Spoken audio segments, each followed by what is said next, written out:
Well, hey, welcome back, everybody. Hope you enjoyed the last couple of episodes that we had shared with you guys.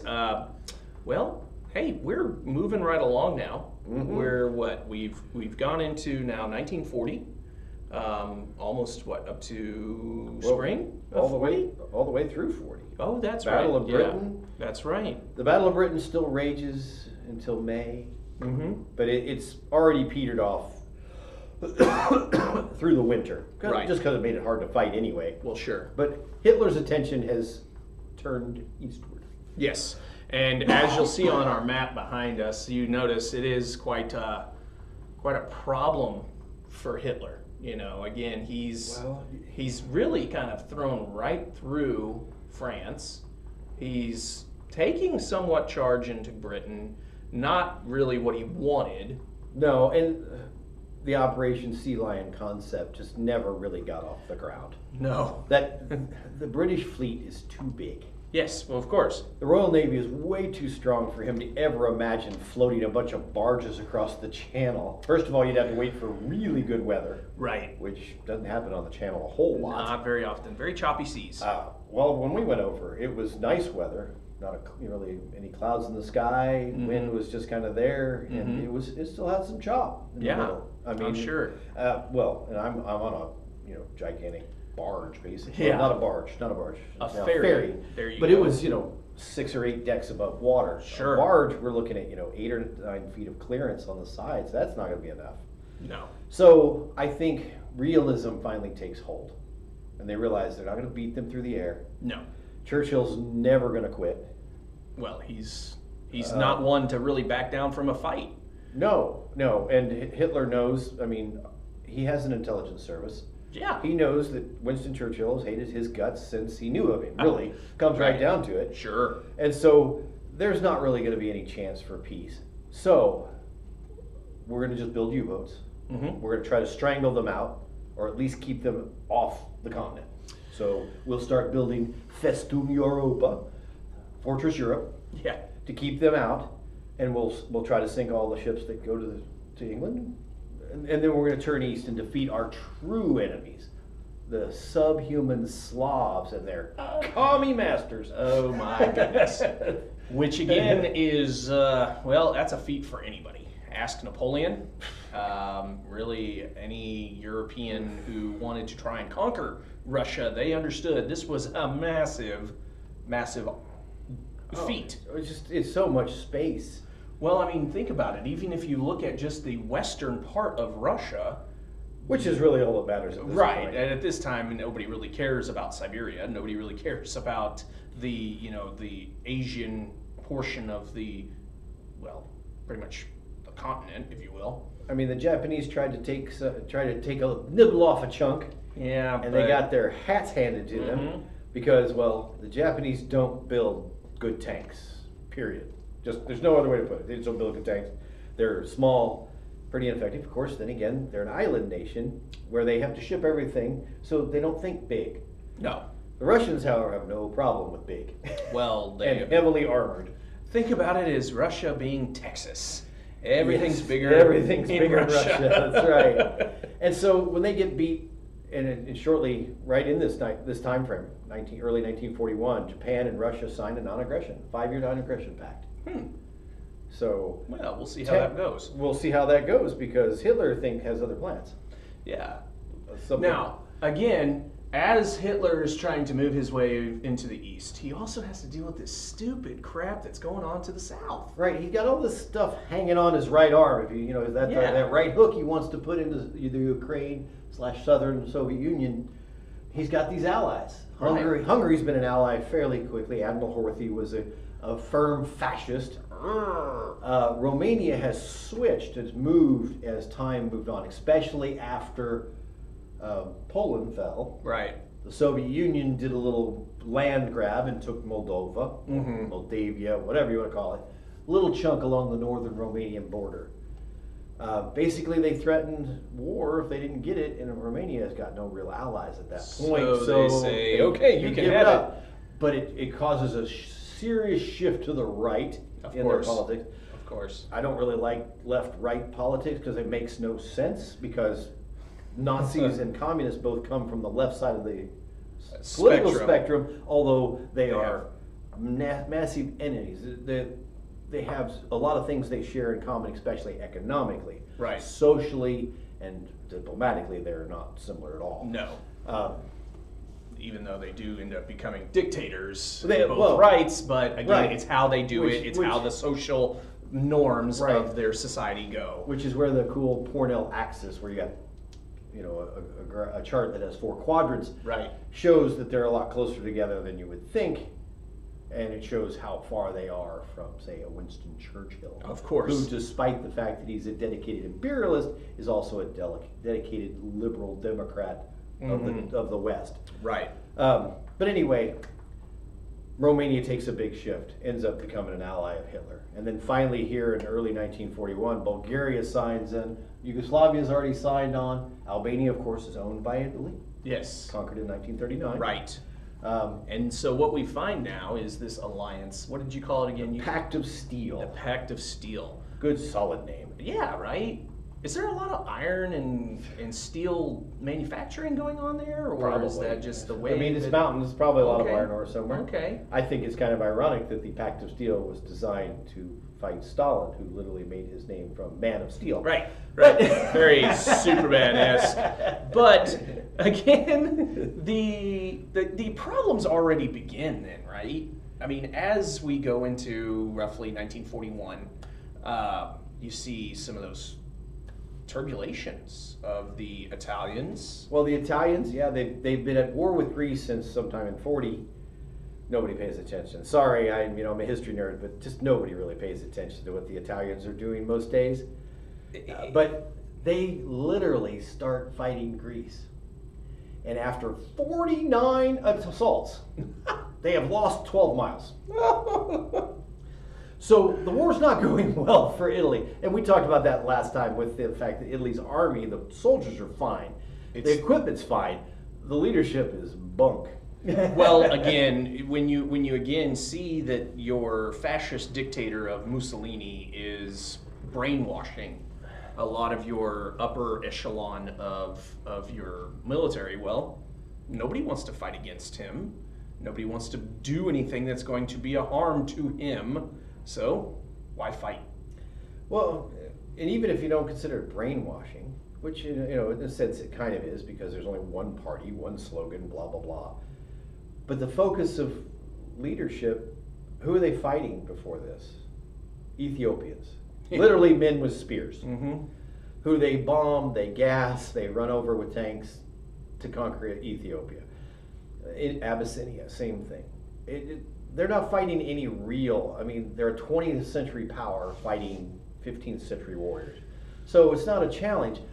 So it allows the leadership of the army to spend their time doing the important thing. Career advancement, right. Which means being more fascist than your neighbor. Yeah. And studying up on writings of fascism, which means you're not spending time figuring out how to assault something with combined arms, right. Or how to deliver appropriate artillery barrages, which takes a lot of math. Yes, it does. It's not something I want to do unless I have a computer and a 3-day head start. Exactly. And again, now that the Italians are really starting to falter, the Germans are thinking, oh crap. Well, there's a problem on the southern border, but even if Greece wants to attack, it's Albania. It's a lot of mountains. And, right. And okay, let's assume the Italians lose all of Albania. Right. It really has no bearing on Germany's plans. No. Albania is not it's a toehold, and Greece would probably feel really proud. They'd have a whole parade and everything. But yeah, I'm sure they would. But it would cost a lot of blood and treasure for Greece to try that. That's true. But the real problem comes when the king in Yugoslavia, a kingdom which was really strange. With all these artificially created things like Czechoslovakia, I just assumed it would be a republic, but it wasn't. Well, think about it. They're former Austro-Hungarian Empire. Well, there's Serbia. Right. With some conquests. Yeah. That were handed to them. That's true. At Versailles. Right. They were given the Slovenes Well, and the Croats and the Bosnians and the Montenegrins and all those other people. Herzegovinians. Yes, those are all basically handed to the Kingdom of Serbia and the Slavs, Greater Slav. Give them their king. And so they got a king. And then he has second thoughts. Well, I would too. Well, you're talking about invading Russia. Yeah. You're looking, first off, these are people who they've been, if not aligned with Russia, they know how the Russian landscape is. Well, World War I started because Russia came to the aid of Serbia. Right. And here we are. It's called Yugoslavia, but it's run by Serbs. Right. Again, those very close to relation Ruskies. Yep, they're brother Slavs. They are, and you don't mess with your brother Slav in a war or anything along those lines. So I think that could be another reason why those Yugoslavians decided. I think so. I think I'll be okay. I'll pass. We're just going to drop out of the Pact of Steel, which causes an absolute panic in Berlin, because suddenly that right hook that was all strong and solid, now somebody punched you in the kneecap.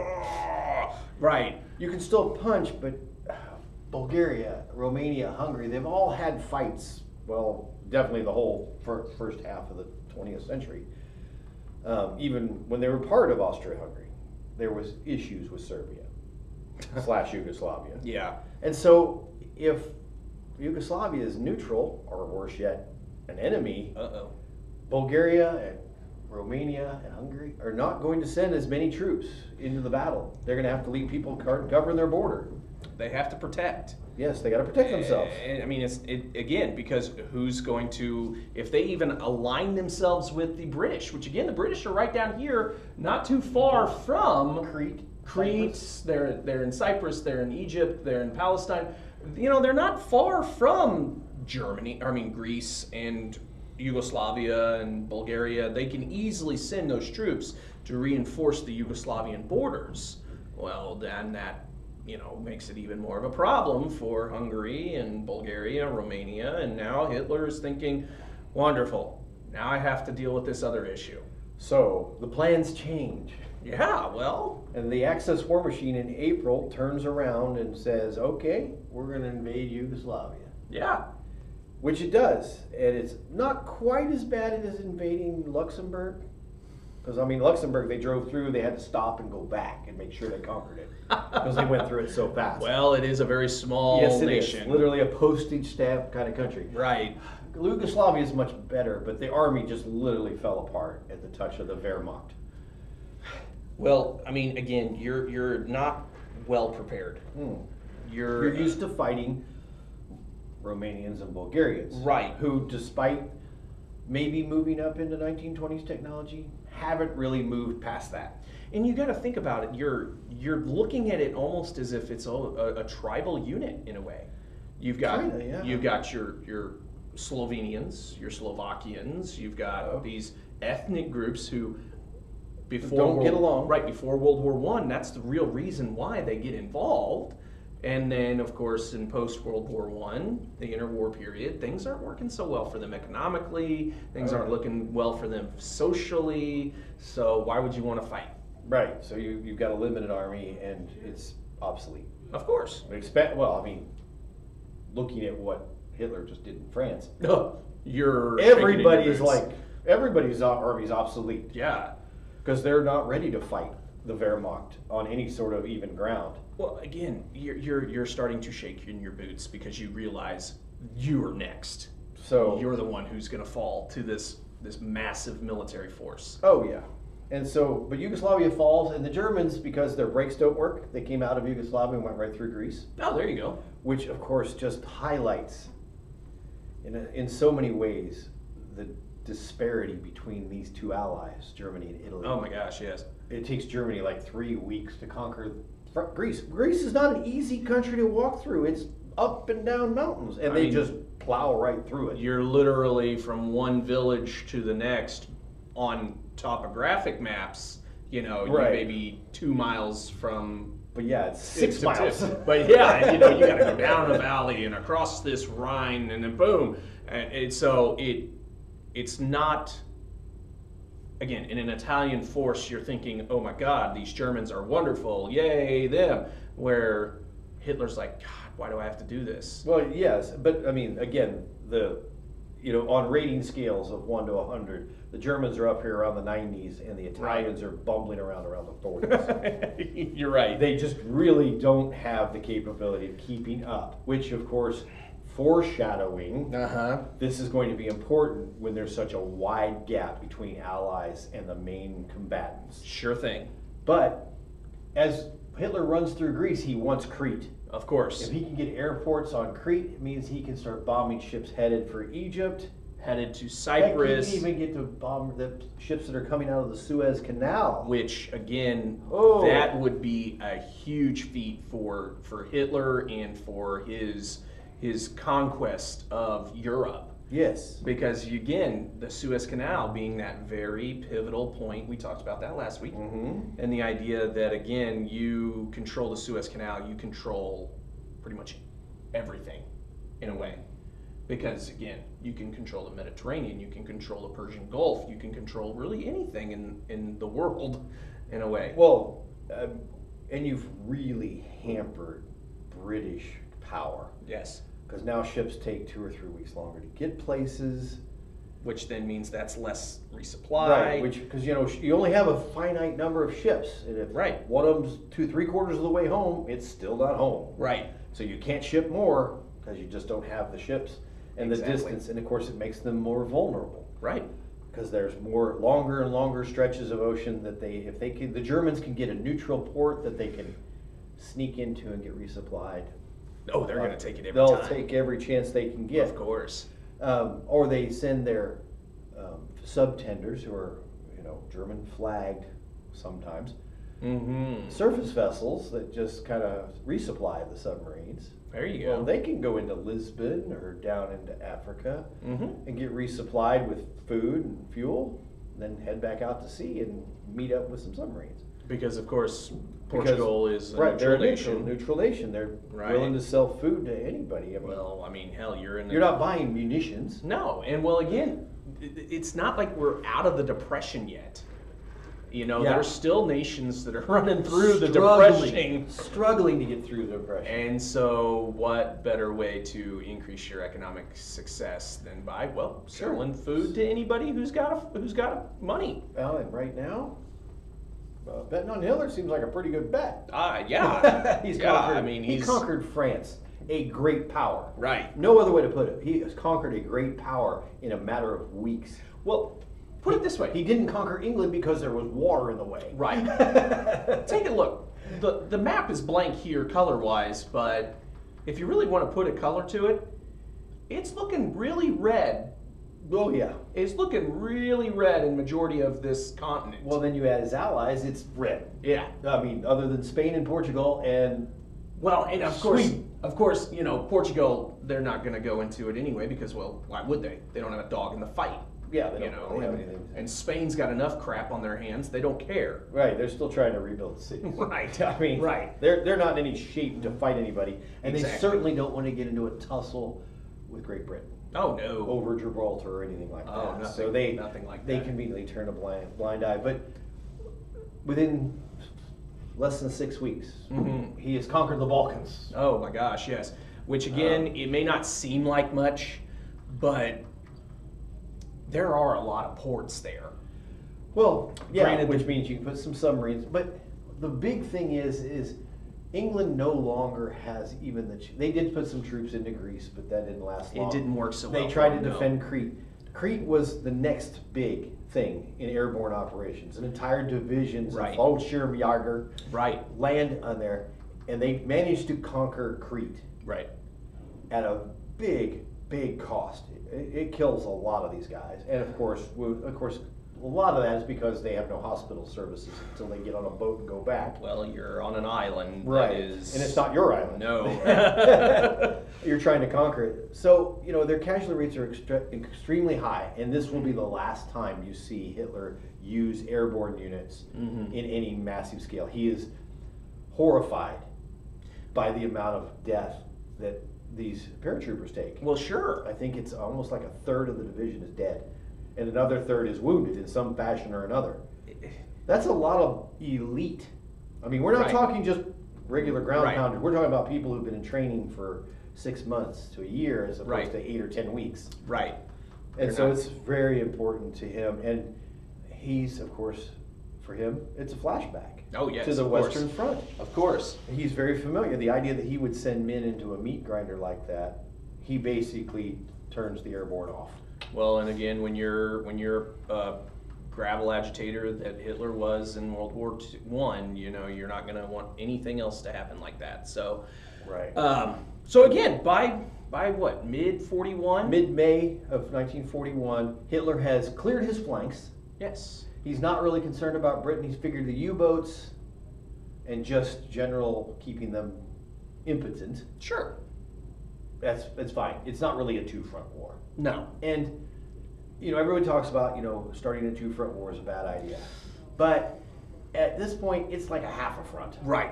Well, out in the West, there is no one really there to help. He sends, once the war in Russia gets started, he sends units to rest and recuperate in France. Right. They're occupying. But they're really there to get some new troops, train up some people, rest, and get their wounds healed before he sends them back into the meat grinder. Of course, yes. But yeah, he's ready to go. So Operation Barbarossa is well on its way. They start moving troops in secret to the border, and well, I think next time we'll talk about Barbarossa. Yeah, and the struggles that takes. Titanic struggles. Let's do real quick one little thing about possibly the embargo in Japan. We haven't really talked much about them. I think we can wait. We'll wait until after we invade Russia. Okay. Because we got to set up America. We know it's coming. I think nobody watches this doesn't know it's coming. Yeah. I don't think it's a spoiler. Good point. But I think it's a good place to start the run up. When we really start talking about it, it'll be a really good place to come back and start off from. That embargo changes everything. Yeah. It definitely moves. It definitely moves America into a different mode. Right. I think that's the best way to put it. There you go. Mode. So again, make sure you hit that subscribe button so that you can be notified anytime we do post a new one of these episodes. Hit the like and share button. And hey, you know what? I think we've got a great opportunity to really express this system for everyone. Yeah, I think so. All right. You take care.